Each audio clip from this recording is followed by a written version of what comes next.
Sure, I think I would have brutalized that.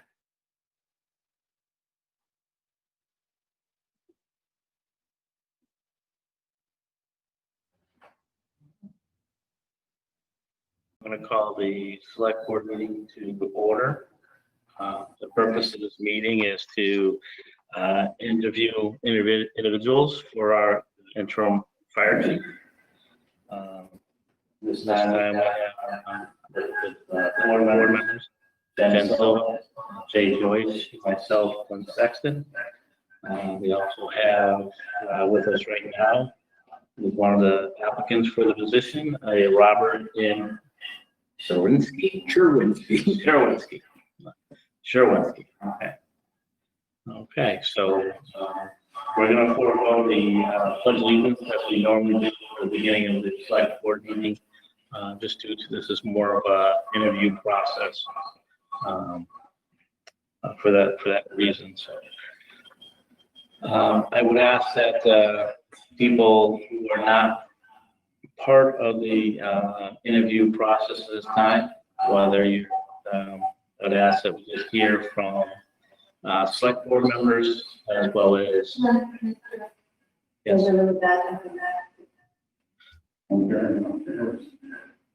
That might be that one. My earbuds are in, so it's not coming from me. Okay, let me try something here. So Try to hear me. I'm gonna try. Well, I can't turn off the microphone. It won't have me. No. So I'm gonna try to turn down the volume and see how that works. Okay, how about now? Still an echo? Chief, is there still an echo?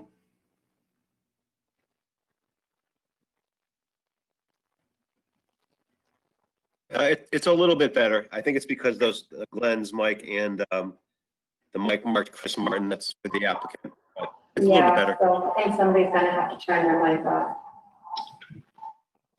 I can turn my mic off as long as your mic picks me up or someone's does. That one should pick you up. Right. Can you hear me now? Can you hear me? Okay. I'm gonna turn my volume back up. So.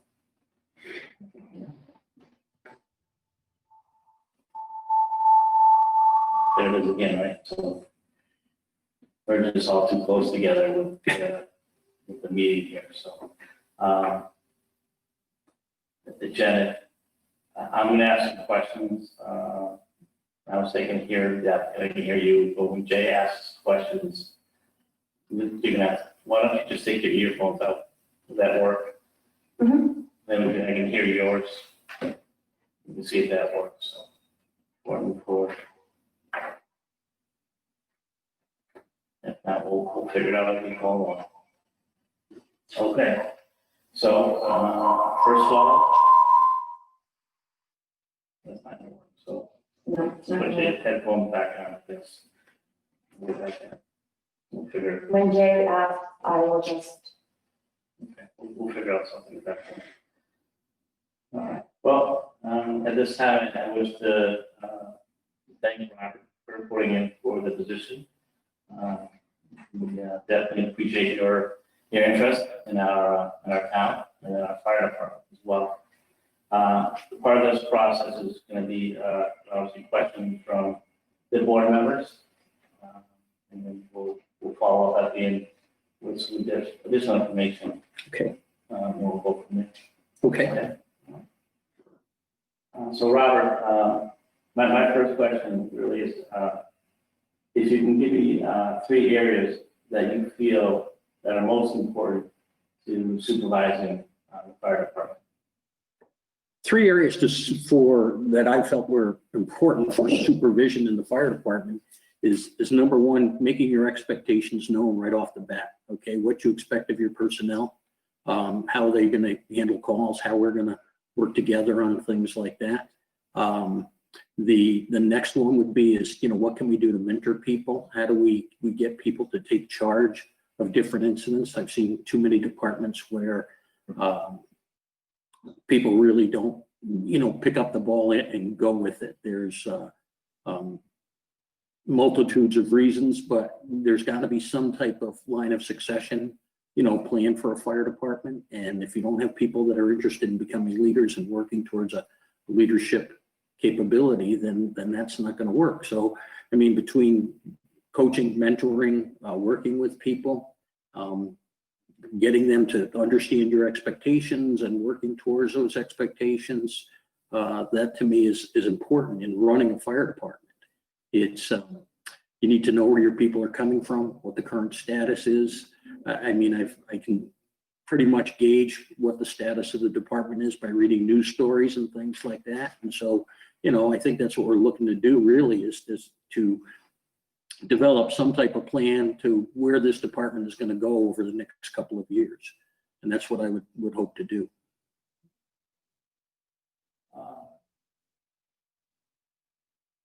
So all the things you just mentioned and talked about, what would you feel, if you could, would be the most important one for the department? Because this is an interim position, I have no expectations to be here for 5 years, 10 years, or anything like that. I think it's important that we work towards a line of succession. Who can take over this department and put it in a direction that the select board would like it and the community would like it to go?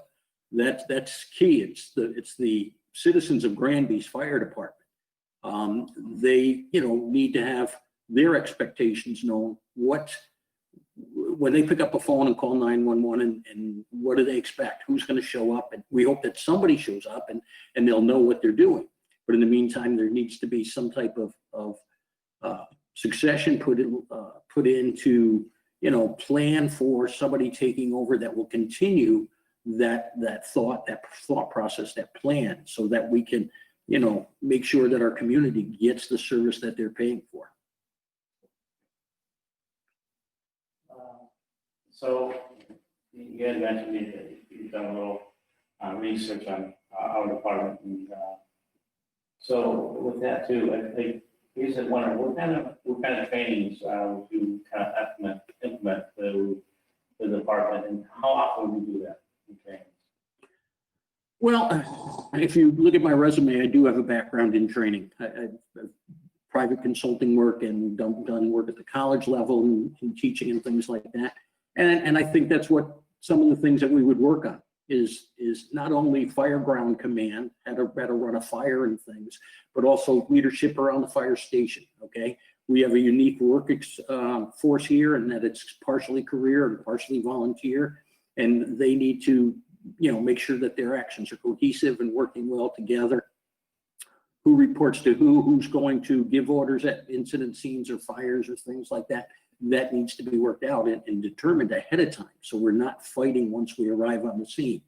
I've worked with combination departments, and know that there can be some friction from time to time, and would have to take a look at that in the first few weeks and see how we are set up. How's it working? Do we have a good working relationship between the career personnel and the volunteer personnel? And if not, what can we do to make that better? How do we make it so it's more cohesive and consistent and workable for the community?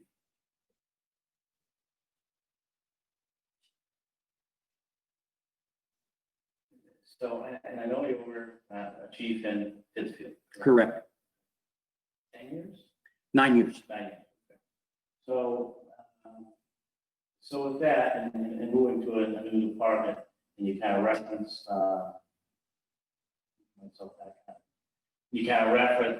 reference our department and how it's set up as far as kind of different, unique to as a small town. Correct. We're different in a lot of larger towns and cities and so on and so forth. So what would you think would be the most challenging part coming to this position?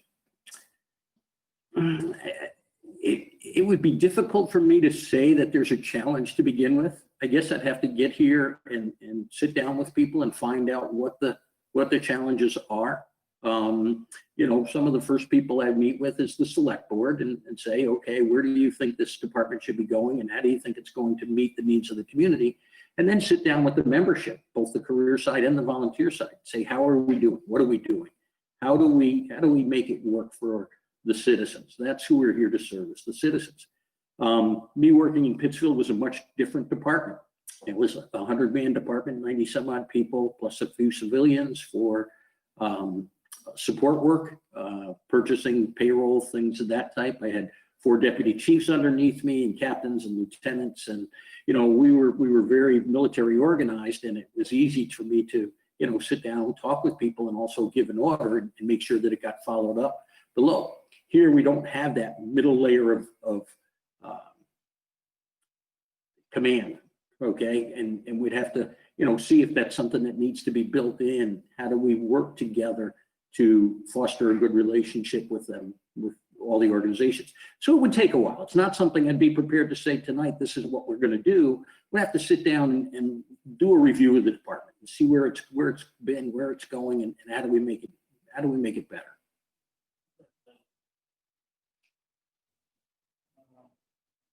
Jen, My turn? you have a question? I do. How would you go about working on building community relationships? I can honestly say I take a lot of pride in building community relationships. I think if you were to go to Pittsfield and ask about Fire Chief Cherwinski, you'd get a good feedback on it. Many times I met with the Rotary Club, I was at city council meetings, dealing with public officials, dealing with organizations. The Elizabeth Freeman Center, every year they did a walk a mile in her shoes, where we had to put on lady shoes and raise funds. I did that a few times. I'm not afraid to get out and work with the community. Okay, that's where we need to be seen, be out in the public, and people understand who you are. It's not a matter of a 9-to-5 job. When you're a fire chief, you come in and you go home, you punch in and punch out. You're out at all different days, hours, nights. You need to show up at community events. You need to expect your people to also participate in community events, so that way they're recognizable on the street, and people, you know, learn to know them and trust them. And how important are interdepartmental relationships in your opinion? Absolutely important. It's one of the top categories. I not only did I serve as the fire chief and have to work with other department heads, we had a monthly meeting, department head meeting, that we all got together and worked with, but I also served as the emergency management director, where here I believe some of those responsibilities are tasked to Mr. Martin, so that's a good thing. Working together, again, I still am a member of the Central Berkshire Regional Emergency Planning Committee, even though I've been retired for over a year. I still am the chairperson of that. So we had a meeting with 20 some odd interdisciplinary personnel from emergency management, the state police, fire departments this morning at a meeting, and we worked together to, you know, better the community in terms of emergency planning for large-scale incidents, small-scale incidents. Right now, we're dealing with a public health crisis, so we work with the health departments in setting up, we're setting up flu clinics and things like that. They've asked for assistance with traffic control and pop-up tents and things, so we're managing that for them. So as far as working together with community members, I think I do a good job, and I think I can, you know, that could prove to be an asset here. And last for that to follow, how would you build, improve, maintain, or reinforce those interdepartmental relationships? Again, it's going to, well, it's got to start off, you know, at a local level. You know, not being from the community, you need to come in. I need to meet who those players are. I would have a meeting with those players within the first couple of weeks. You know, the other department heads, the ones that are most important, the police chief, you know, our emergency management director, other personnel, local fire chiefs on a mutual aid basis, who comes into our community. Do we go into their communities with Amherst, Belchertown, things like that? I know some of those fire chiefs already through participation in the Western Mass Fire Chiefs Association. Again, other, you know, people who serve with us as our DPW director, our regional Mass DOT director, they need to be talked to. We need to sit down and talk to whoever the medical director is for our ambulance service, whether it's a doctor from Holyoke Hospital or Springfield or wherever that person comes from. How do we, how's our service? How are we doing? What do we need to do better? And so we need to make these discussions and make plans for these discussions and work together with these people to see where do we fit in the community? How are we seen in the community? Do we, seem like a bunch of ragtags, or are we a professional organization?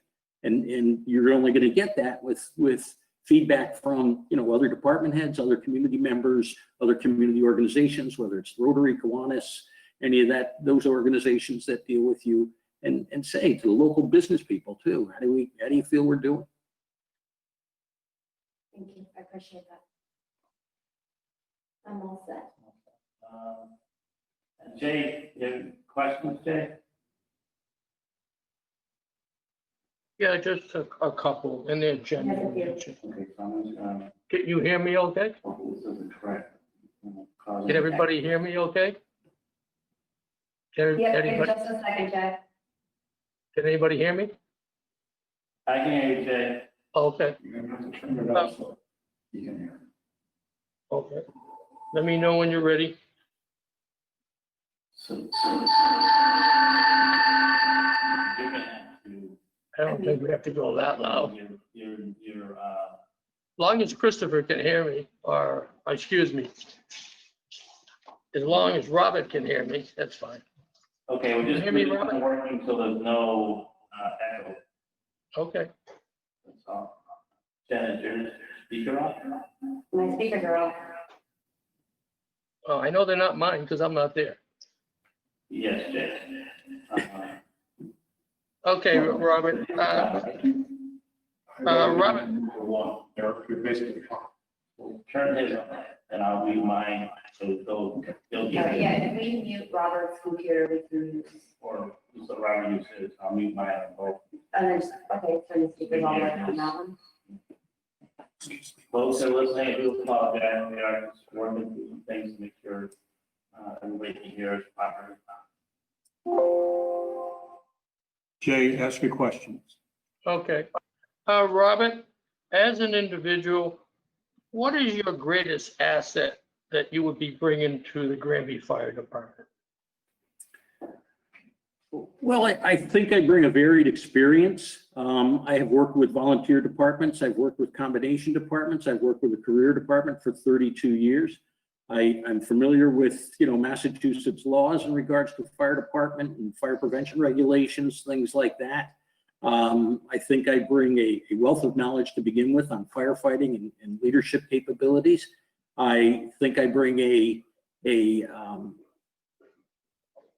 how do I want to put this? A desire to meet up with the local people and determine, how is the local fire department viewed in their eyes, and what can we do to make it better? Is it a trusted organization in the community? Is it a reliable organization within the community? And that's what I'd like to think that I bring, is that we can develop a plan to do that. Again, as I said, I know this job is not going to be 5 years, 10 years. We're looking to get back on track. We're looking to, progress and hopefully hand this department off to somebody who we think can follow a plan that maybe I can put together with the select board and say, here's where the community is going to go. Okay, thank you. One other question. We're all human and we all have issues with ourselves. Do you have any shortcomings? And if you do, what are you going to do to address them? I can honestly say that from time to time, I let my emotions, make decisions before I can sit down and study all the facts. I think I've gotten better in that over the years. But it depends on, how somebody approaches me with a challenge or with a problem, and how they, what they've done before I got to me, and how I can, we can try and fix that. I've made some rash decisions that I have regretted later on, but hopefully, that's behind me and we can now work together. Okay, well, thank you very much for your honesty. I know that's a very tough question. It's hard to judge yourself, both on your strengths and the weaknesses, but you You answered my questions. Thank you very much. That's one of those interview questions everybody can expect. What's your strengths and what's your weakness, correct? Because they never know what they're going to lead to. You're correct. All right.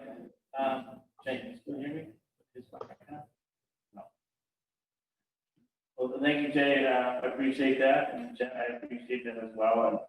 And absolutely, when I was thinking of questions, obviously strengths and weaknesses were there because, as you said, Robert, it's a question that always comes up in many interviews. So I was going to ask it if someone else didn't. I didn't want to be that analyst, but I'm glad Jay did. And I think, Jeff, do you have any additional questions at this time? Any follow-up questions?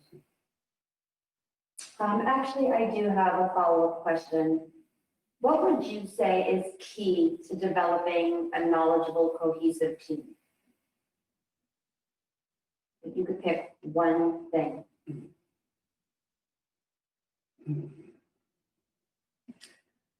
Setting the right example right from the top, okay? I think that's where people are going to look, is they're going to follow the leader. And if I can show the right example and lead, this department in the right direction and give people a reason to follow, then, I think that's what we can do is hopefully, get off on the right foot and work together in improving. Thank you. Well, again, Robert, I definitely like to thank you on part of the board for applying to this position. Obviously, the resume does really speak for itself.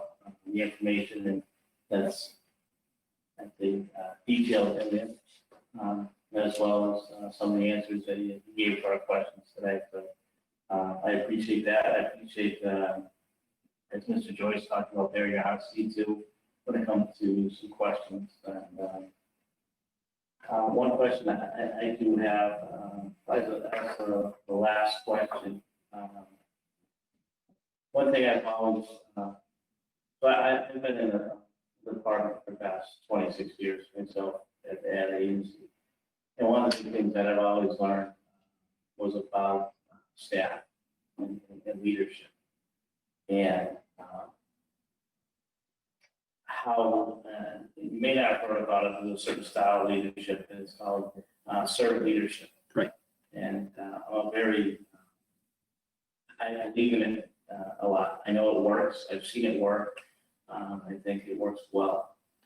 And it's just a question if you know anything about the servant leadership or not. Servant leadership is not about me leading. It's about me serving the people that work for me. Okay. How do we work together in order to improve the organization? And it's not, iron fisted and trying to, bully people into doing the right thing. Is we've got to work together, and it'd be my job to be that buffer between the members of the fire department and the select board. And what can we do to improve the organization for them? They're the people who are going to be here for X amount of years to come. And so that would be my responsibility as a servant leader, is to direct them and move them and guide them. And hopefully they understand what we're trying to do is for the best of the organization, not for Bob Cherwinski, not specifically for Glenn Sexton. How do we make this operation work for the people who we truly serve, and that'd be our community. Thank you very much. Unless there's any other questions, Jay, anything to follow up at this time? No, I'm fine, thank you. I'm all set. Thank you very much. Robert, again, you need me to call you Rob. Bob, don't call me late for dinner, one of those. Again, Bob, I will say thank you on behalf of the board and as well as Mr. Mark for applying to this position. Thank you. As well as the citizens of Granby. This is an important position as we move forward. Again, thank you. I understand that very well. Thank you. Have a great evening. Thank you. Thank you.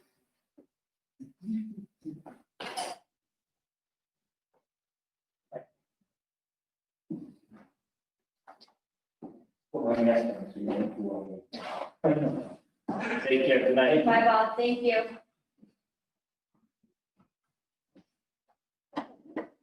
You said.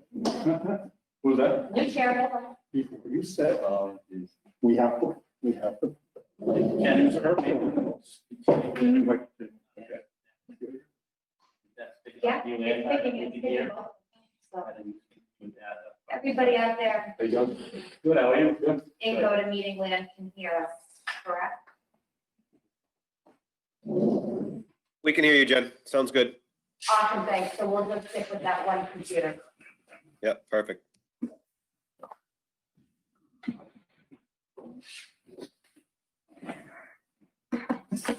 You go, sir. Individual is next.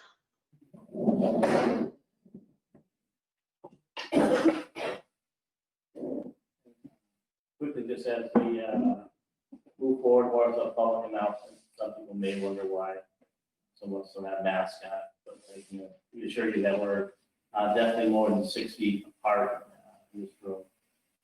So we assure people of that. Some people may be wondering why we don't have masks on at this time. So this is what we are wondering, we're definitely more than 6 feet apart. We are practicing safe social distancing. Okay. So, how are you today, sir? Pretty good. Pretty good.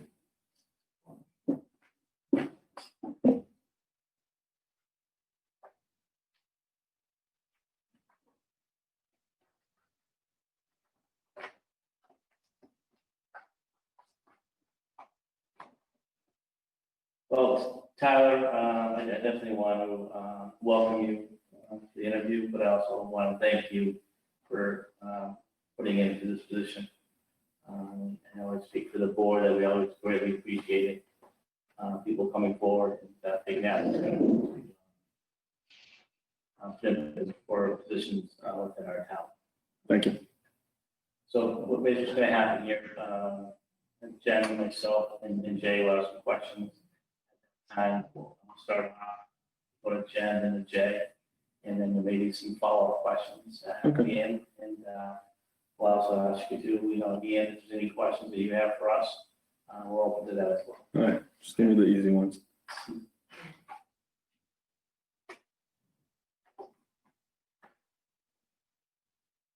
Okay, Tyler, so if you name 3 areas that you feel that are important to supervising at the park. Keeping it professional, having integrity, and leading by example.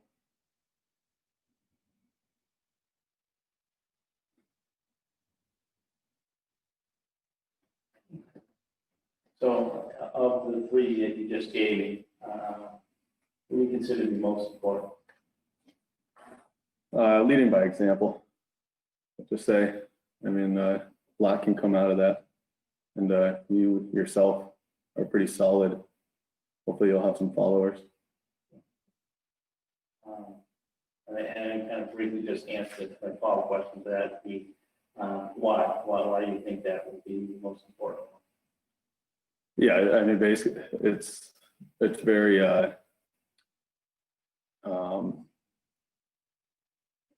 it kind of has a wide range, leading by example. Just from doing daily business to running a scene, how you handle patients, the community. It's just cleanliness around the station. Just everything falls into that. What are your strengths as a leader?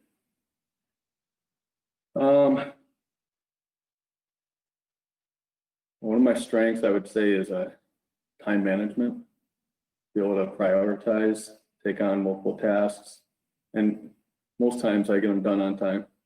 I'm not going to say I'm perfect, but I think I do well with time management. And about it. So I guess, and obviously we know about the department, and So what are some of the trainings that you think would be important that you would implement that may or may not be going on now? And maybe how often would you do that? I mean, I'd like to have more outside training, bringing people in to kind of branch us out a little from our little bubble of Granby. Because, I mean, it's all in-house other than that. We send members to the academy, which helps them branch out, but then it's, you know, it's one and done. We do have the ability to do outside trainings, but it'd be nice to bring in some trainings to our department. And with that, like other departments you reach out to or your agencies? There's consultants out there, there's trainers. But yeah, I mean, through networking and stuff, I feel that I know a handful of individuals who would put on good courses for us. So, in being with the department, and currently being lieutenant, so if you had the opportunity to become the chief, what do you think would be some of the challenges for you when you became chief to take over? Probably staffing, making sure we're able to give the town full coverage all the time. It is one of the challenges will be keeping the morale up, keeping people interested in the department, involved. I mean, it's kind of always a challenge because most of our members, 30 of them, you know, work other full-time jobs. So they want to come here and feel comfortable, feel supported, and develop themselves, you know.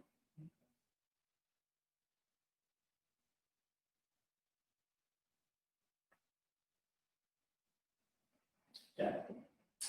Can you give us an example of a time that you've mentored or coached someone and how did their skill or knowledge set improve?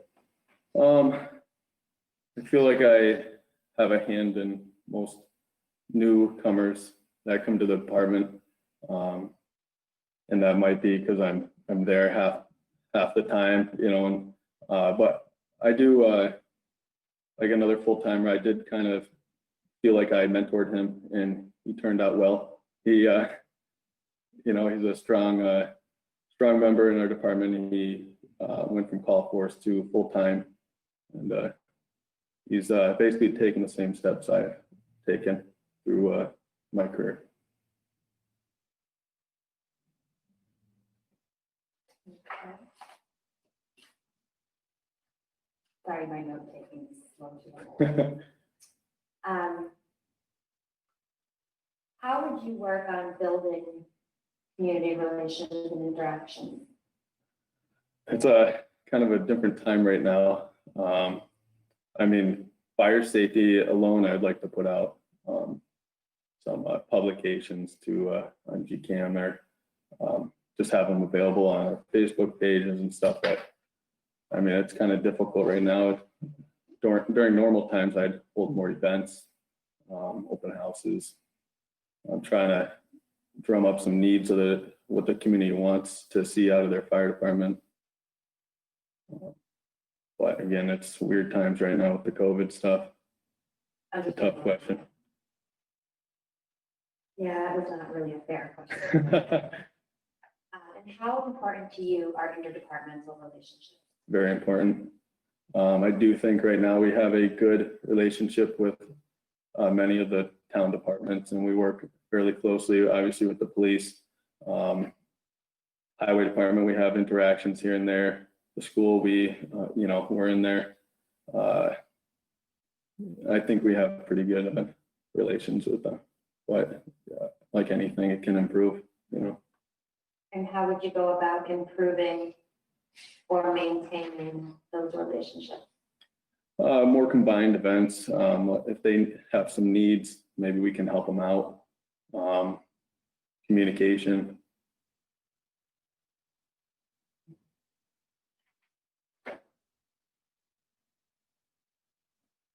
Thank you. Appreciate it, Ben. Okay. Jay, any questions for Tyler? Yeah, just the same too. Tyler, what is your greatest asset to the Granby Fire Department? I feel that, that it's the relationships I build with other members. I kind of look at myself as a go-getter as well. And I try to have empathy towards the other members, be able to put myself in their shoes, trying to understand what they're going through, how I can help them, and that kind of helps out overall. Okay, and the last one I have is like, we're all human and we have shortcomings. Could you tell us what yours are and what do you do to address them? Well, I'll tell you my biggest weakness would be being a very strong self-critic.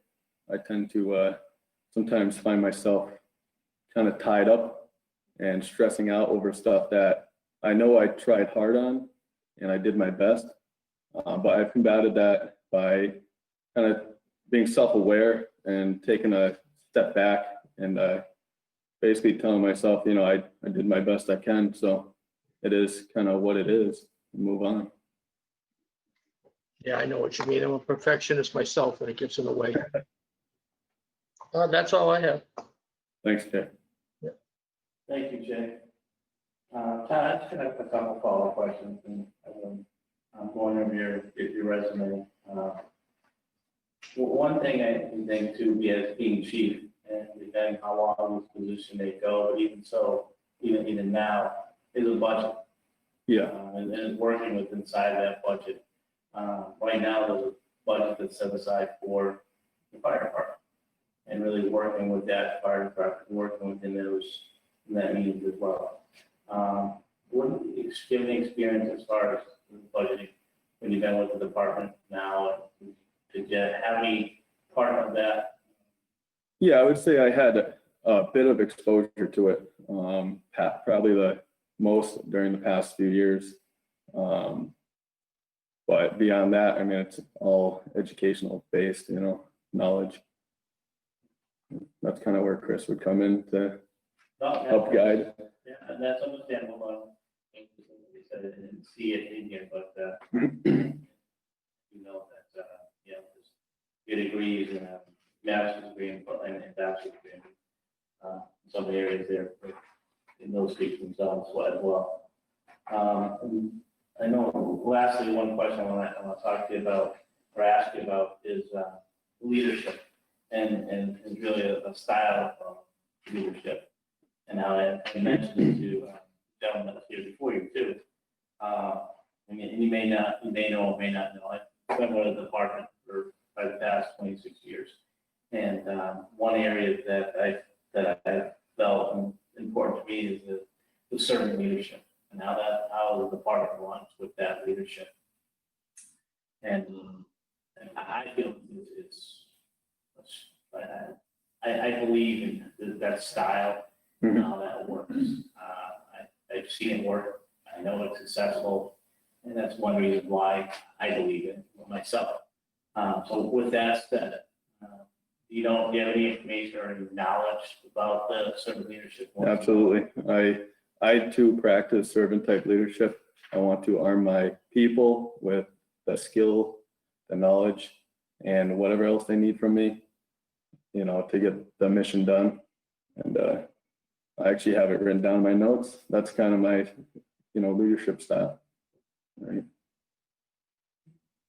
Any other questions? I don't. Jay, do you have any additional questions? Just one, since you're talking so much about leadership. Could you tell me the difference between a leader and a manager?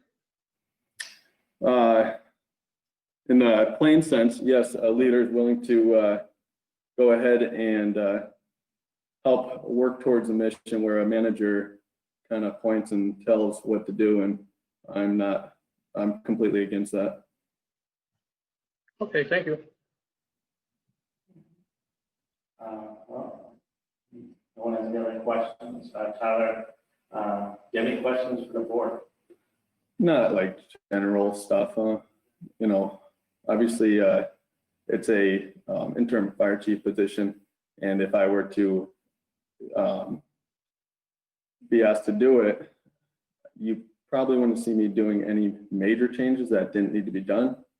I find that even the smallest changes cause our members to have some sort of stress. And I mean, since there's just going to be a permanent chief hired after that, I don't see the need to really make big changes.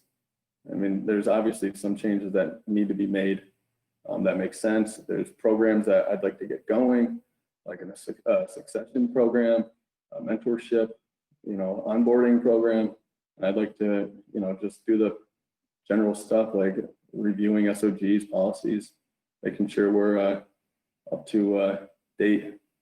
But beyond that, I wouldn't be looking to make any, I think it's inappropriate to make any large changes as a temporary interim fire chief. Right. Well, I do appreciate that, Tyler, and again, I'd like to, I think on behalf of the board and on behalf of Mr. Martin, thank you for putting into this position. Thank you. I know we definitely appreciate it, and I know the citizens of Granby appreciate it as well. For time in our town, for taking our time to make sure that we have the opportunity to really get to try to know our applicants. I appreciate that. It's one thing to look at someone's resume, but sit and talk to someone, and have them answer questions and things like that, and tell us a little more about themselves. Mhm. It's really part of the interview process, but it's definitely helpful to us. I agree. Well, again, thanks again. Thank you. Take care. Thank you, Tyler. Take care. Have a good night. Thanks, Jay. You too. Have a good one.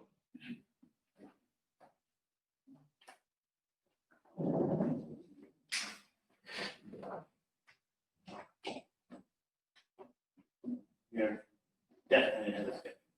We are ahead of schedule. We are Way ahead of schedule. You can blame me for that. Not blame me for it.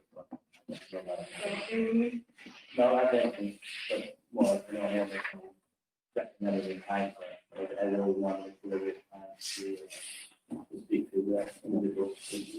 That is definitely appreciated. I did try and get a hold of next candidate, but she hasn't gotten back to me. However,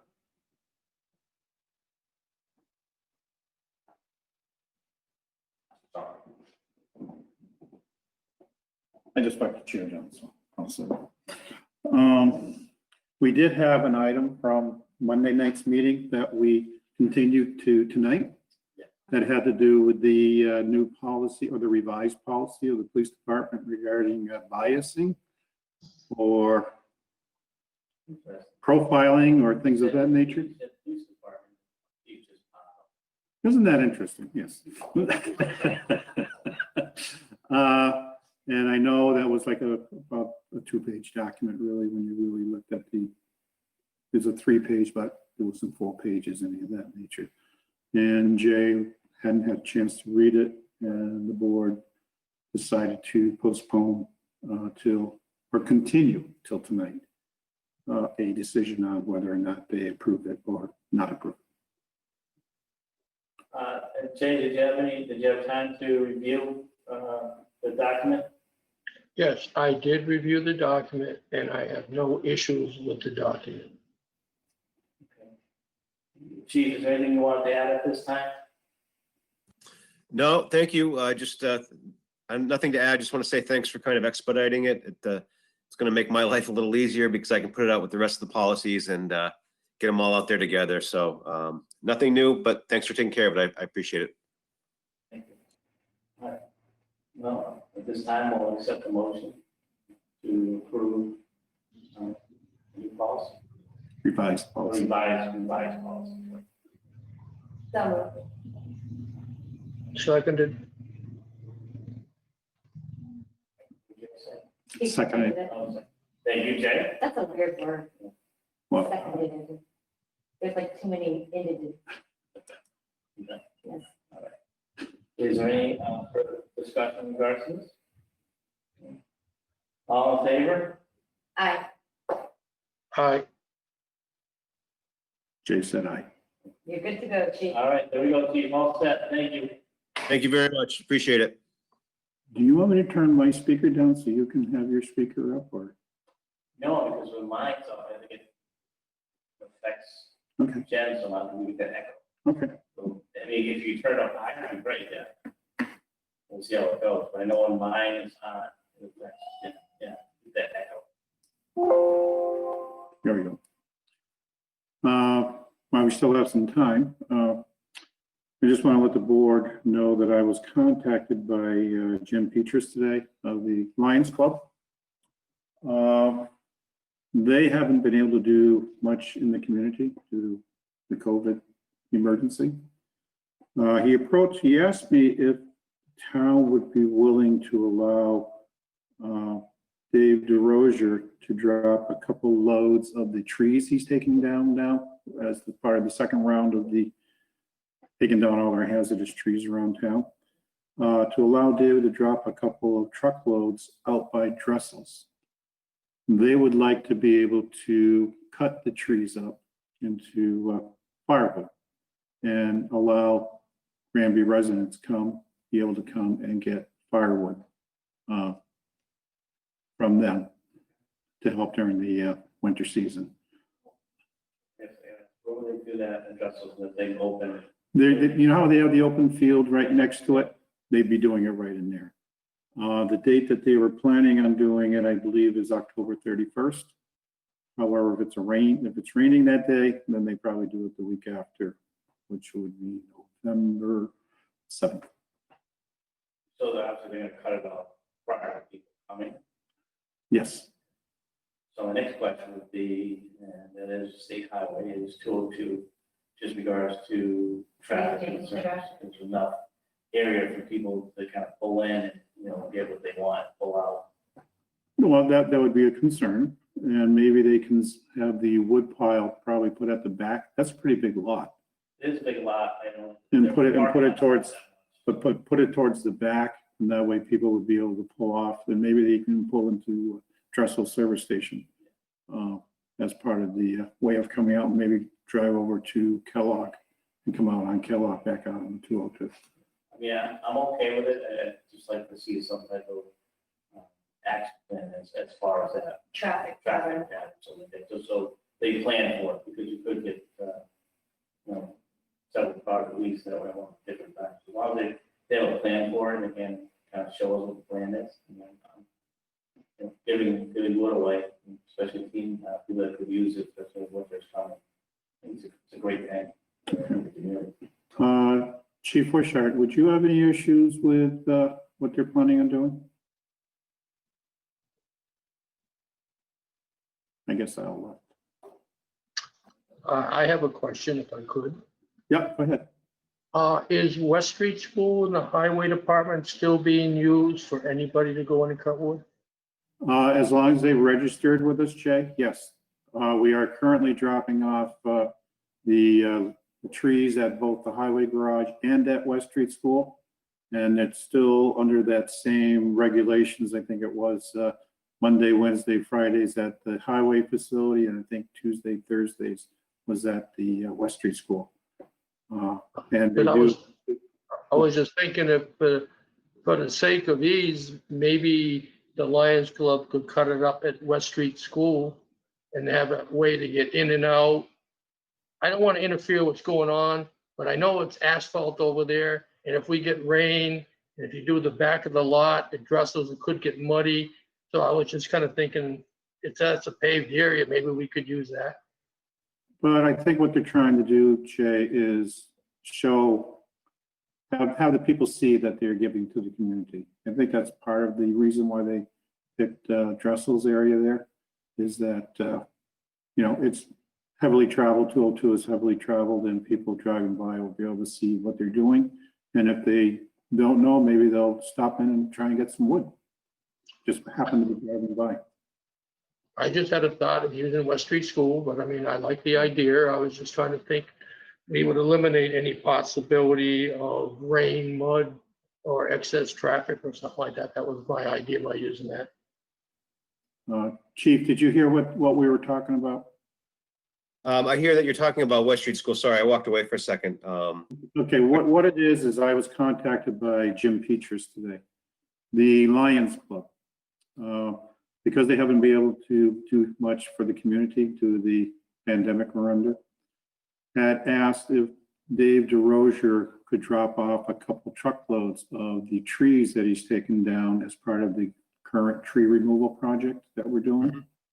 And what they would want to do is be able to cut it up into cordwood and then let Granby residents come and get cordwood for the upcoming heating season. Basically, we're looking at doing it in the big lot next to Dressel's garage. So do you see any concerns or any issues that you would have regarding it? I guess my questions more than concerns would be, how are they going to get in and out of the access to that? Because if they're going to be coming through that field, that could be problematic. However, if they were entering and exiting through Dressel's parking lot, I would imagine that would be better. I can't picture what's at the end of their parking lot, if that's even possible. I would be a little concerned about just anybody pulling in and out of that field. I don't know how perfectly level it is by the road. That could be a concern, but I'm not there looking at it right now, so I can't really say 100%. My only possible concern would be getting in and out of there. That's all. Yeah, because if I remember right, I believe they used to have the used car lot up by where Kellogg comes in, right next to the driveway there. And I don't know if maybe that they could try and figure a way, maybe have them go out via Kellogg, maybe come in, drive in, load up. So I believe it's either a stone or a actual blacktop parking area there, wasn't it? Their Dressel's parking lot itself is asphalt. What I don't know, and I missed the conversation, is if you're looking at the building from 202, are they dropping the logs or the wood to the left of the building or to the right? Right. They're looking at that big field area there. Right. So that's the area that I would probably want to, or someone should take a peek at and make sure, how are we going to have people coming in and out of there? It probably won't be an issue, but that's something that I would look at. Would you like me to have Jim Peters get in touch with you regarding that so that he can explain what their plans are doing for traffic flow? Sure, Chris, that makes sense. Yeah. Perfect. Chris, did Jim say what hours they were using? No, he didn't talk about hours at all. He was just talking the date. So if you want, I can let him know everything that the board is looking for, hours, traffic pattern, things of that nature. And then Yeah, I think it's a great idea and it's an awesome community service. But we want to make sure that it's done safely. okay, and that's fine. Just a quick question can I ask a quick question? The only other thing I was just thinking about was, are they gonna chop that firewood up there, or is it gonna be delivered there? I believe what it was is David will drop the trees, whatever the tree length is, he's cutting it down as, and they would be using chainsaws to cut it up there. So then my only other concern would be for any residents in that area. That's why, well, part of why it was moved from the highway department. I know there's at least one or two residences across the street and one to the other side of that field. Other than, the noise concerns, that might be something else that the board might want to be aware of. Although there's not a lot of houses in the area. There are some. Difference, this is just one day. Right, I think it's only going to be a one-day event, but, Okay. I could, look, he was basically talking either do it Halloween, and if it's a rain date, it'd be the week after that they would do it. So. Sure. It wasn't going to be an operation that's going to be going continually. I think they just want to just try and give something back to the community, donate their time, labor, so people can get some firewood to help them out over the course of the winter. Sounds good. I'll wait to hear from Jim. Okay.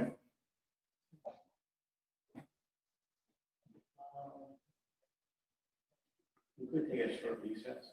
That's what we're gonna have to do because I need to go check my phone because I thought I heard maybe something come in, but I'm not sure. All right. Time, we'll take a short recess. And come back, shortly. Okay. Motion to recess and just recess. We're gonna do, we wanna do a 10-minute recess for the time being? Yeah, we'll do a 10-minute recess. Okay.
I'm not gonna say it. We're not either.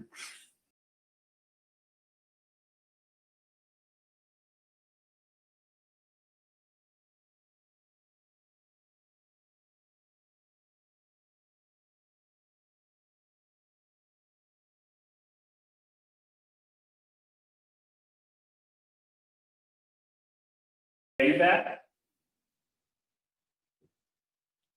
I never left. There you go. All right, so we are now back from our 10-minute recess. We're going to continue with our interviews at this time. Usually I wish to welcome you. Thank you. To the interview process for interim chief.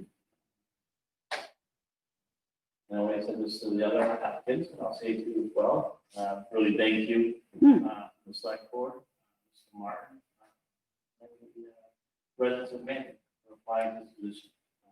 We appreciate it. And we look forward to the interview. So it should be a painless interview. So basically what's going to happen, I have some questions I'm going to ask. Jen will have some questions after me, and we'll follow up with Jay at the end. Okay. We may have some follow-up questions as a group Okay. as well. And at the end, if you have any questions for us, just let us know. Sounds good. All right. So, starting off with, you name three areas that you feel are most important supervising a department. Leadership, communication, listening.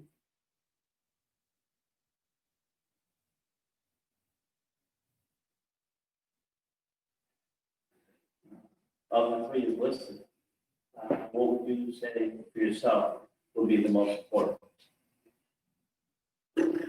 They kind of all interact, if you think about it, all kind of interact, because if you're listening to somebody, then you're communicating and understanding their base, and then you're communicating with them, so your leadership will flow easier.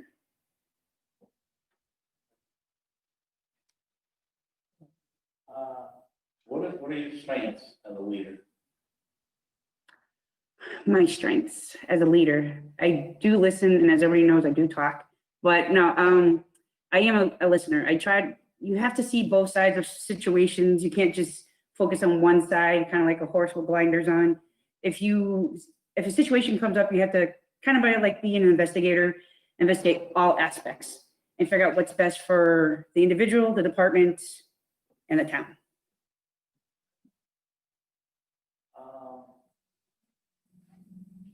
So, and obviously you've been with the department for some time, and First time, second time, no, just Yeah, welcome back. kidding.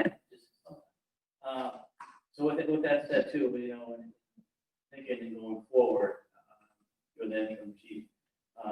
What kind of trainings would you implement and how often? Training, I'm sorry, you said training? Okay. Well, there's a lot of trainings because each department is different because you have the EMS, you got fire, even though we're all one department. The other, because everyone assumes we know we have that. We have it twice a month for training. As you know, we have 2 right now. They're in the Fire 1, Fire 2 in the academy. Excuse me, we have 4. I don't have 2 in my head. And then Mike just finished in the academy for training, which is very important because it goes along with the communication and knowing leadership and knowing how the job gets done. So training like that. I know they have the Hampshire 6, which they also do training as well. It's just people who want to get involved, who just can't spend that time frame there. I encourage training. I'm a huge training buff and safety buff because my thought is under safety and everything else, as a leader, my job is to make sure my men and women get home to their family. So safety and training is very important. And then also not causing more damage to property or whatnot. So training is very important. So I know we already have that in place. One of the things I would like to add to that is more leadership skills, because we have a lot of people who have talent. I've been here since May and I've seen talent in some of these young people who are coming up. I just would like to guide them more into leadership roles and seeing how they are for the future. GRANBY was a huge stepping stone for me and guided me to where I went to Westfield, got my 20 years experience there, to enjoy, to come back to the home I love, to continue, the rest of my career. And my thought is that's what we should be doing, is encouraging people and helping them feel a self-worth that they want to learn more.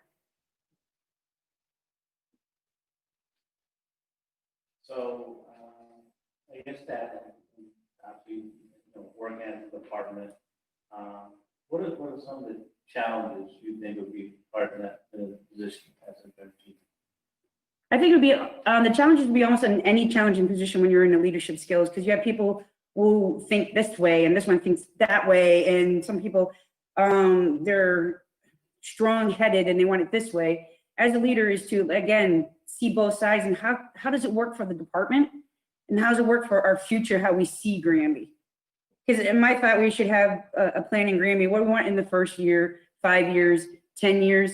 And of course, overall, whoever gets in this position, I would think they would have something, okay, this is the, like, kind of the basement of the foundation, and just continue building up Granby, because Granby's not getting any smaller.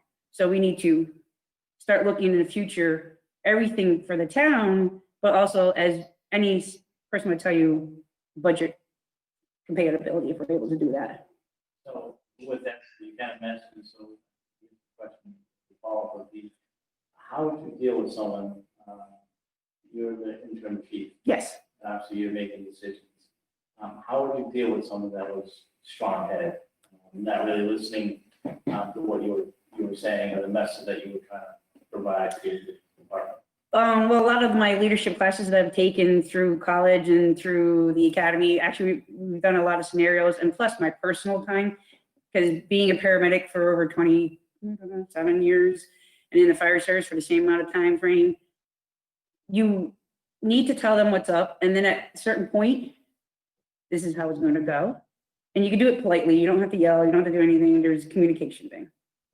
But then also, if there's something in a dangerous form or whatever, you stop things right away. But there's also a disciplinary format. You say, okay, you can't do this. You understand? And if it continues again, I go, maybe it's a training thing. Do we need to train them to make sure it's going in the right direction? If not, then you got the written, the verbal, the suspension, and as it goes along for disciplinary.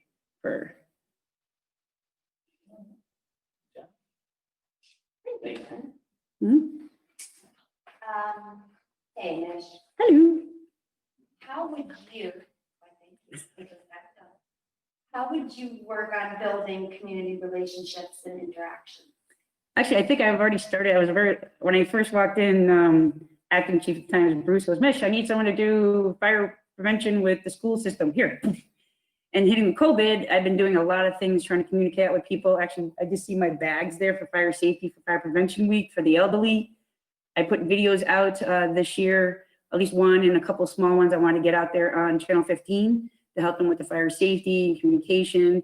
I've done stuff already with the library to get things out, and I've actually contacted some daycares, and I've done a little packaging area, because right now we can't physically help with fire prevention. So that's one of the way of me communicating. And of course, Facebook, social media, I've been putting out a lot of safety stuff on there. And that's one way to get things out there for the public to say, yeah, we're here. Just because COVID's here, that's not like we're not looking out for you and trying to make sure everybody's safe. So I've been using Facebook, not very good with the other one, Instagram. I'm not very good with that one, but I try to, but I'm using social media, and then I'm using Channel 15, because each age group, you got to figure which one's going to watch which one. So that's what I've been trying to get out there to communicate with the people. And of course, when we have events, everyone knows I like events. Hello, I did Charter Day, I did the 250th, so they know I'm out there with the community. So I would like to continue that when the future comes, no matter where I'm at, but that's what I want to do anyways. And how important to you are interdepartmental relationships? Very important, because you can't get your job done if no one works well together. That's true. So building on that, Yeah. how would you build, improve, maintain those relationships? One, it's listening to what someone's like, why don't you want it this way? Can we see this way? Again, it goes back to the communication. That's why I said one of the biggest things is communication, and try to work together to accomplish things. Obviously, sometimes we're limited on certain things we can accomplish because of budgeting. But who says we can't figure out some way of doing it in the future? That's why my thought is nothing's usually swept off the table right away. This is a good idea. Let's see where it takes us in the future and how we have vision for the town department and the town. Thank you. Mhm. That's mine. Thank you, Jay. Jay? Hello, kiddo. Hello. Yeah, I'll put myself on just so. Oh, can thank see you. me. I usually stay silent, but I'm pretty back here. I only have two really. Okay. What is the most important asset or the biggest asset you would bring to the Granby Fire Department if you became the chief? The biggest asset? Hmm. That's actually good. This is actually the first thing that popped in my head is, it's gonna sound corny, but my heart for the town, because that's why I do a lot of the stuff I do for the town. So my thought is I would always try to do what's best for this town, because obviously everyone knows I love it, otherwise I wouldn't be in half the communities I've been in them, I don't know how many years. So give myself my knowledge, my talent, give me to make sure Granby succeeds. Okay. But all us human beings, in particular me, we all have shortcomings. Hmm. Do you have any shortcomings? And if you do, what would you do to try to address them? Actually, one of my shortcomings, I guess, as you would thought, is one of my things I have to work on. I take on a lot of projects and I have to learn to delegate. I started learning how to do that at the 250th and Charter Day because I actually did everything and I was saying this is too much. So then I started delegating things for people because you have to trust the people you're with, which I'm not kidding. Since I've been there in May, the talent actually on the fire department is amazing. I think it's underrated of the talent that we have already on the department. So I think I would feel comfortable giving projects and activities to other people. So it's not all on me that I have to complete everything.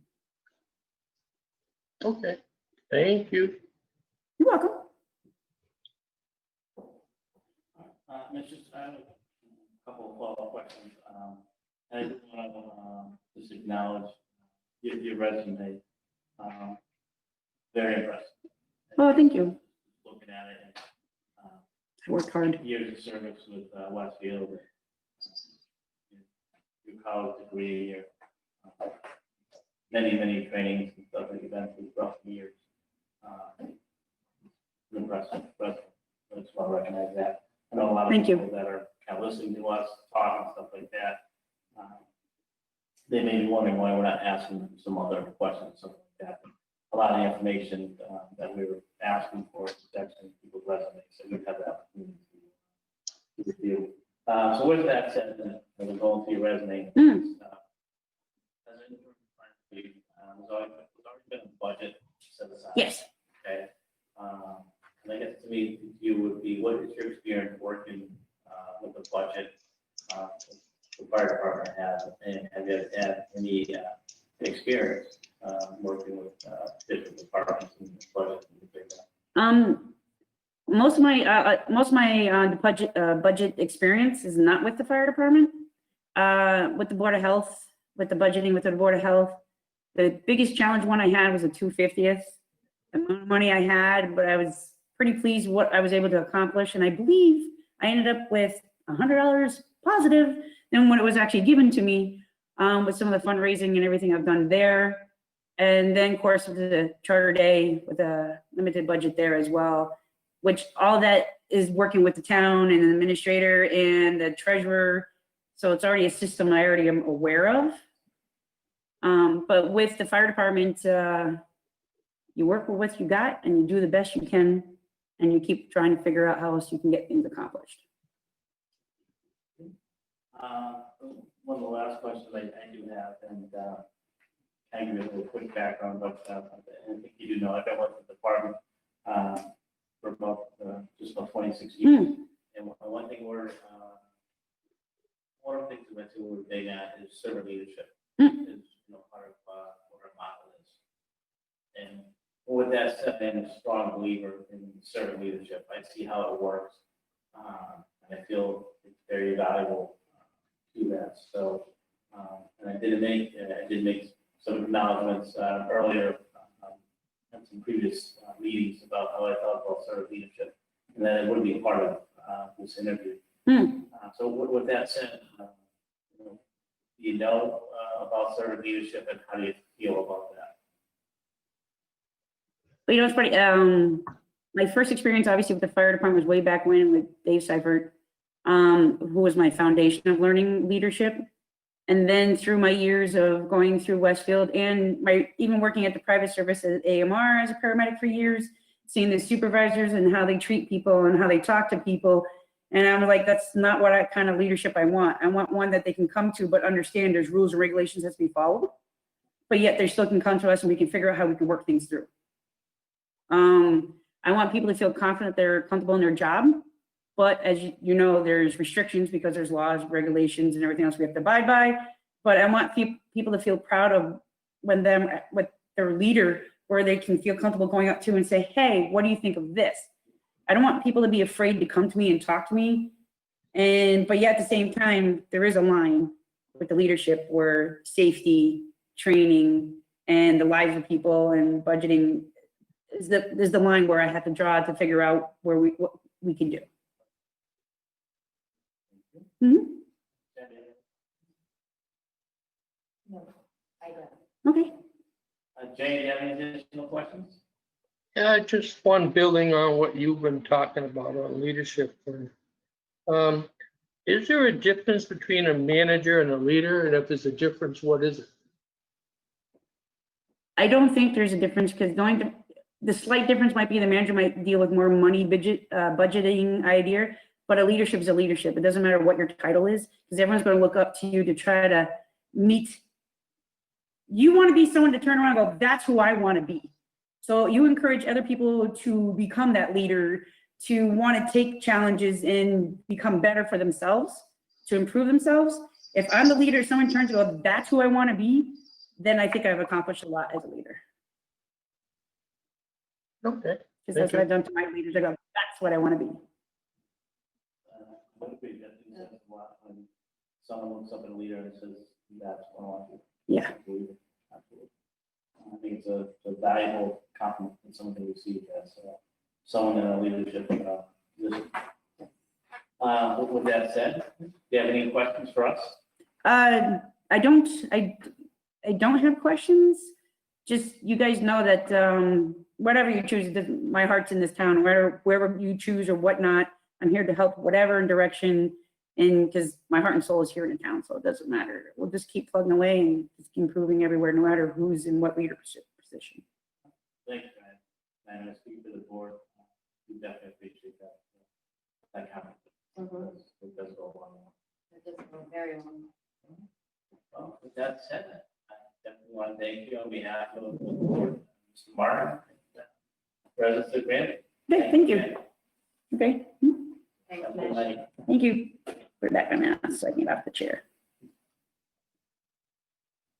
Okay, We're both going to, but we're going to go back. thank you. I'm not worried about it. I'm too old to worry about the jinxing. Thank you. Yes, sir. Yeah, good. You can if you wish. That's up to you. Make sure you do it again before you have a presentation. Oh, you're right there. Thank you. Thank you. Have a good night.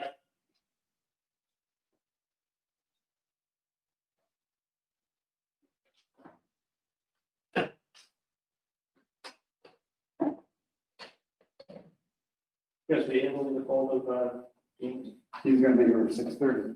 5 minutes. Just enough time to get station. Thanks.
Yeah.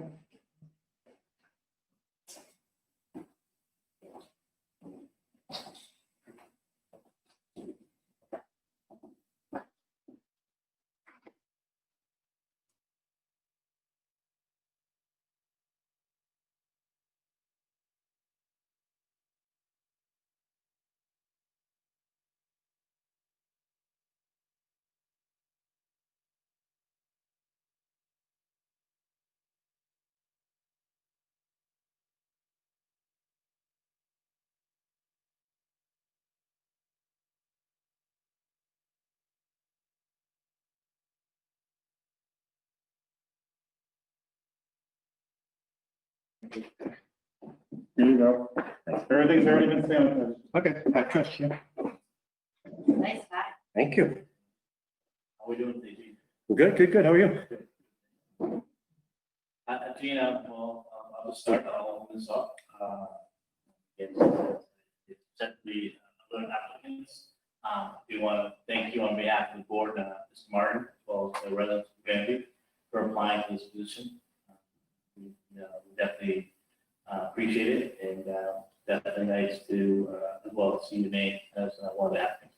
Thank you. Glad to be here. Being someone that's been in the town fire department. The interview is going to consist of several questions. I will ask some questions. I'll ask, turn over to Jen. Jen will ask some questions. They'll be followed up by Jay, who's online with us. And Jay will ask some questions. There may be some additional follow-up questions as far as any you're interested in, and so on and so forth. And with that said, at the end too, you'll have the opportunity to ask us questions regarding to the position, everything that you want to know or something like that. Okay. All right? Sounds good.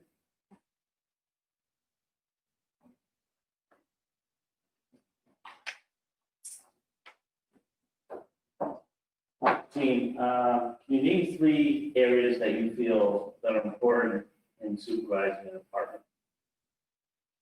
3 areas. We can start right off with recruitment, retention, promotion of employees. Very important right now. We are just one fire department as having the same types of problems that all the departments are having in getting people to commit, getting people to show up, give up their time for minimal amounts of pay. It's tough out there as far as recruitment goes. Once you get somebody, you really have to work on keeping people. You need to make sure they're going to be engaged, they want to come there, they enjoy being there, and you really need to look at some of the people you have internally, where you're going to go with them from there. You're going to promote them. What's the best avenue for them? What do they want to do? What are their goals and aspirations? Right now, I think that's of utmost importance. Of course, the budgeting of the department is always a concern. Small towns, different things come up. We're all living through COVID right now. We all know what's happened with COVID right now. We all know the things coming down the line that's coming with COVID. Hopefully it's better than what we think, but we don't know yet.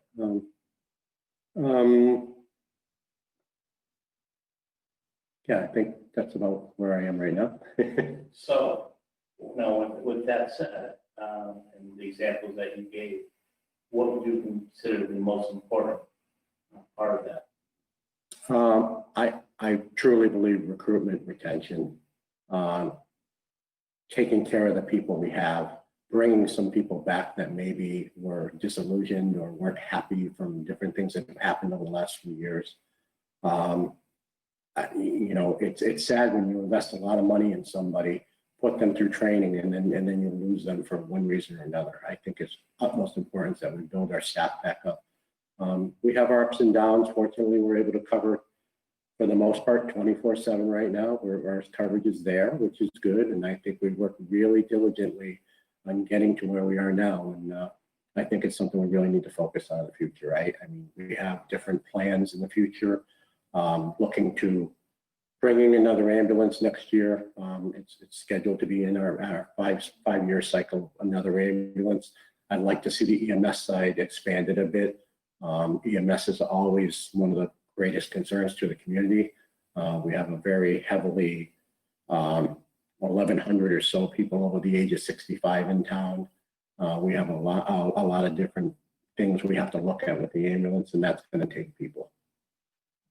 So as a follow-up question to probably answer that. And as interim chief, as you said, over the years, some people have left. And how would you go about, let's say, asking someone to come back if they want to come back to the department? I think, I mean, you can ask people and tell people a lot, but you need to show people that this is a place you want to be at.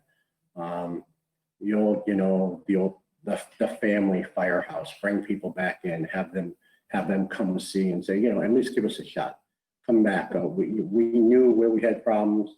We knew where we had personality conflicts. We need to get over those personality conflicts and say, hey, you're a person. We're going to treat you like a person. We're going to listen to your ideas and your thoughts, and tell us what you need. Tell us what you think is going to make that a better department.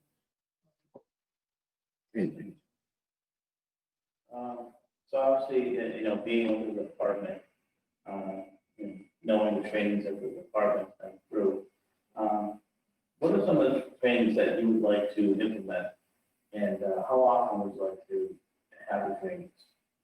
I like our schedule now. We're doing fire training every other Monday. On the fourth Monday of the month, we do EMS training. Here again, comes back to getting people to commit to coming back and participating in those. We finally had one fire drill last week that was fantastic.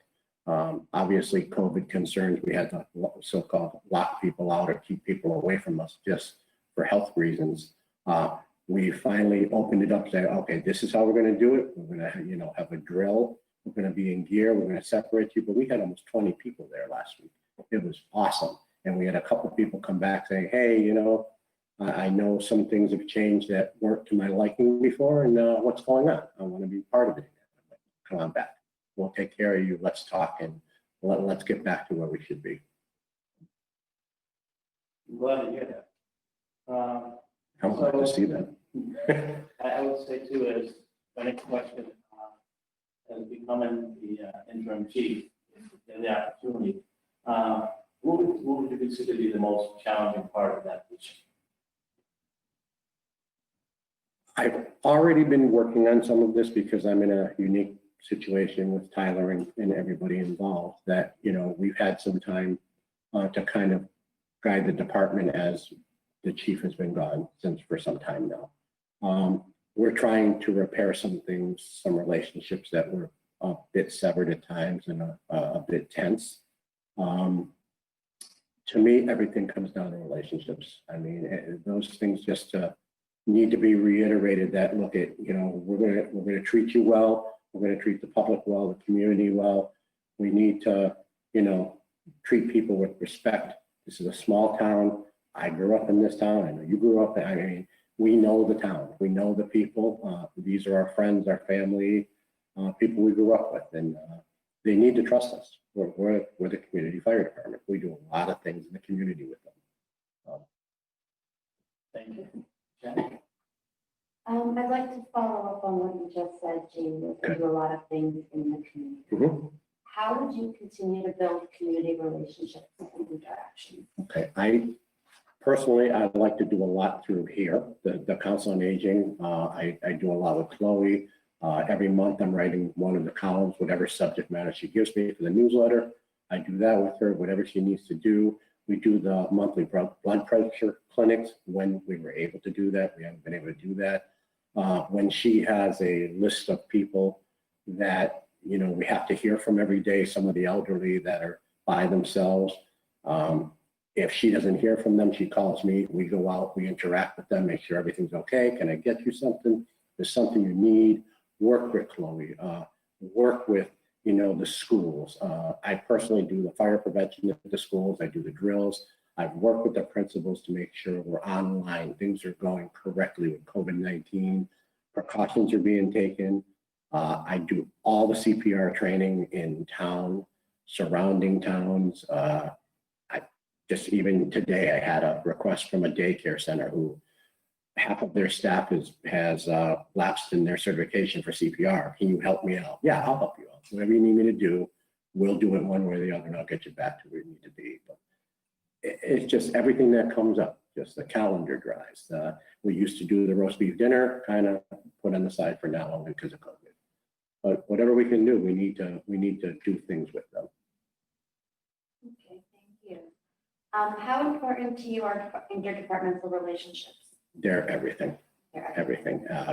We have seen, I've lived through this. I've been there since approximately 2003. So I came in when Chief Gay came in, Chief Anderson, Chief Mitchell. I see good chiefs, and I see chiefs that might need a little interpersonal work. We see what's good and bad.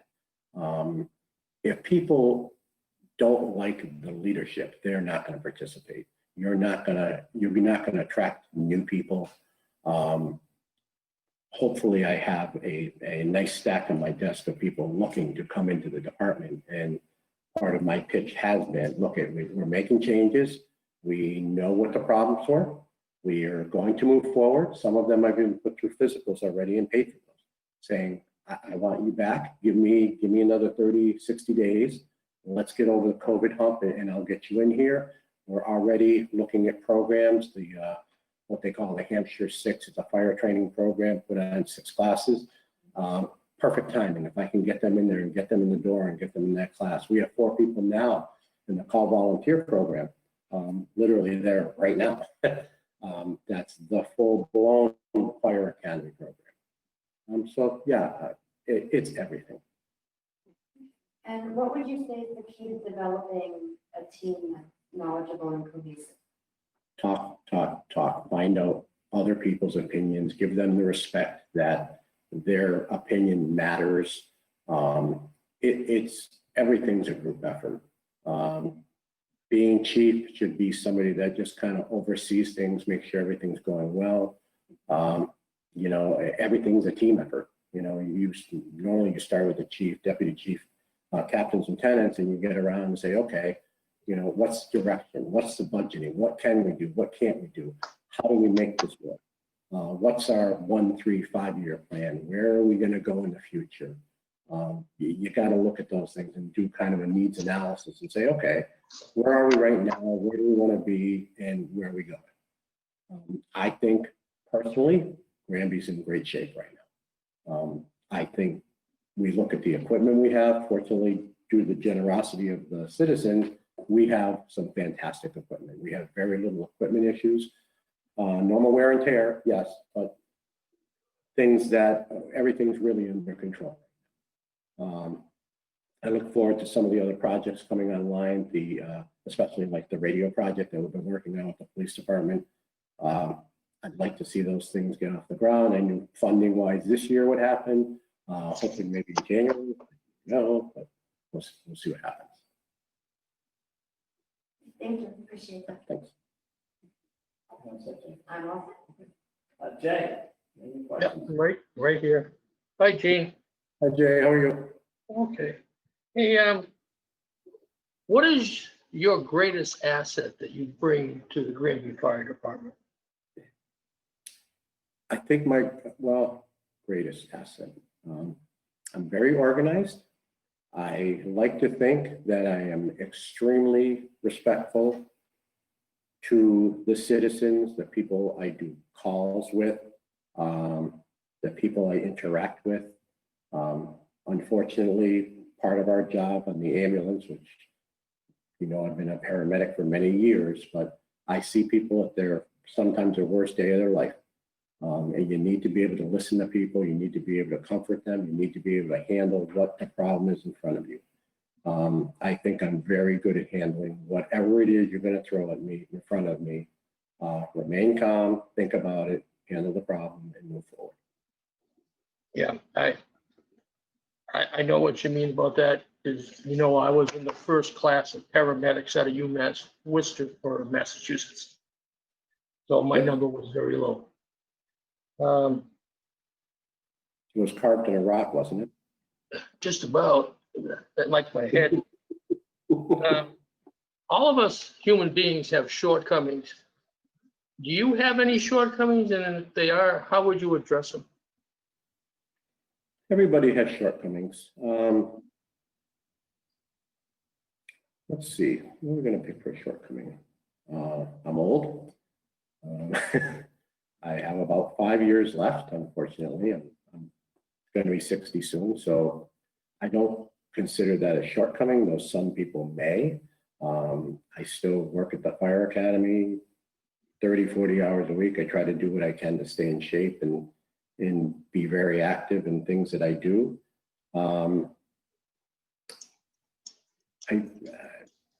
I don't really have anything specific that I can think of other than, I'm winding down my career.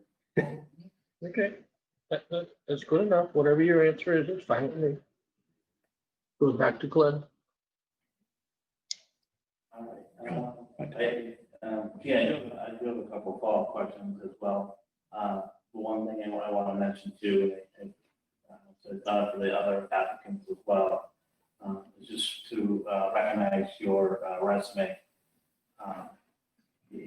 Again, I do this because the people that are watching this and may watch this in the future, they see the questions or they hear the questions and they hear you interviewing parts of it, but they miss that part of what we see as your resume. And a lot of people do really play it on knowledge to it. That it is an impressive resume. Thank you. It's definitely nice to read as well. So with that said too, and I look at people's resumes, it does come up some questions. The general question I've come up with throughout actually the evening has been really about budgets.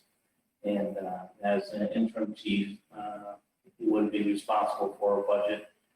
Possibly you could be responsible for a fiscal year 2021 budget as well. Because that's something we usually start planning. Right now we're in October, so we usually start planning in January for the following fiscal year. But with that said too, you also have a budget that's underway for this year. So I'm sorry, for fiscal year 22, We do, yeah. Fiscal year 21 now. So with that said, what's some experience and work with budgets? Well, I was operating, I know you have the resume. I was operations supervisor at American Medical Response. For 17 years, I did that, and I worked on capital expenditure budgets, annual budgets. I did a lot of budgeting. When Chief Mitchell was here, I directly worked with him on the budget. I helped him prepare the budget. Excuse me. I obviously did the EMS side budget, and I still follow the budget every single month. I get the paperwork from Chris Martin Town Hall, and I follow what we've expended for the year, where we are, what we're looking at. A lot of the things you saw on the EMS side were all, what I thought we needed and what we didn't need, and where I saw what was coming up in the future to try to prepare for. Some of the things that people were clamping down on at the hospitals that we weren't going to get reimbursed for. So I've done quite a bit of budgeting. I'm still following it because I do all the payroll, all the budgeting, everything on the EMS side. I do all the scheduling on the EMS side. I do everything on that. And one last question I do have, and as I said earlier, something that I feel like keep on repeating myself because people will hear this over and over again. But in regards to servant leadership and the department I've worked for many years, a big thing that we believe in is servant leadership, and that's the type of leadership that I've seen over the years to really work and work well. And I think to me that's the style that I'd be looking for as a leader, someone that brings those type of qualities with them to this position. So and with that said, servant leadership, if you could talk to me a little bit about servant leadership and how you believe your style would incorporate servant leadership. I like to hear ideas and know that ultimately I have to make the decisions if I was in that position. I take in people's ideas and listen to their thoughts, and I like to do things as a team. I always say the greatest bosses in any business are surrounded by fantastic people. Fortunately, right now, I'm surrounded by fantastic people. Whether I get the job or not, I love the people I work with. And I love going to work every day, and I'm fortunate that I can say that right now. So I mean, no matter what, I just like to be surrounded by people who know what they're doing, who can help me, who can help each other, work as a team and build whatever goals and aspirations we need to get to. Jenny, any more questions? No, I don't, thank you. Jay, you have any additional questions? Just my usual one. Is there a difference between a manager and a leader? And if there's a difference, what is it? To me, a manager is like a boss, where a leader is someone who people look up to, who will do things without you even asking. They see those qualities in you, that they feel you're there for them, your abilities to lead them in whatever the conflict or whatever the problem may be at the time, versus a boss who is just, somebody pounding a gavel telling you what to do. A true leader is a leader without even calling himself a leader. He's somebody who's there for the other people, who can lead the company or the business or the fire department or whatever widget you're in charge of. Okay, thank you. Gene, with that said, do you have any questions for the board? Actually, I don't. I know basically the plan is next Monday to review things and make a decision, as far as I know. Other than that, I kind of know you guys. I kind of know the town and everything going on, and kind of try to stay up on everything and be involved. Well, and again, We thank you. appreciate that. And most definitely. And again, thank you on behalf of the select board, Mr. Martin, and obviously the rest of our great town. Thank you for having me and doing it this way. This is really, really good. Very, very good. And I think this is a nice way to do it. I think it gives people the opportunity to see the applicants that came before this board. Yeah. And really get to know some of the people that they may or may not know that are actually in the fire department. Good. And the skill sets and qualities that they have. Yeah, I think fortunately for this town, as I said earlier, we're in a good place. We have a great town. We have great people in that building, and we know the town. We know the people. We know the townspeople. There are a lot of people who grew up in town, and those who didn't have made themselves very at home and gone out there and make sure everybody knows who they are, and they're out in the community doing what we do. And you guys know what we do every day, every week of every year. We're there no matter what happens, and everybody calls the fire department, and no matter what happens, we're there. And we'll take care of whatever it may be. Thank you. Thanks, Gene. So, thanks for having me. All right. We're all All set. set? All right, thanks. That was wonderful. Yeah, you too. Thanks.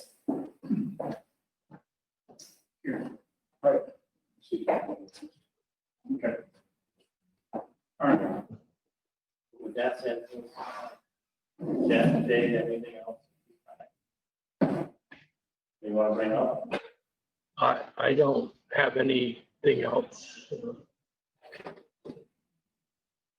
In that case, I think it was, I don't see your name, but when I looked over to down my left, but the camera. I think we'll get used to it. I mean, turn my head to talk to you and I have to do the camera. I guess on the other side.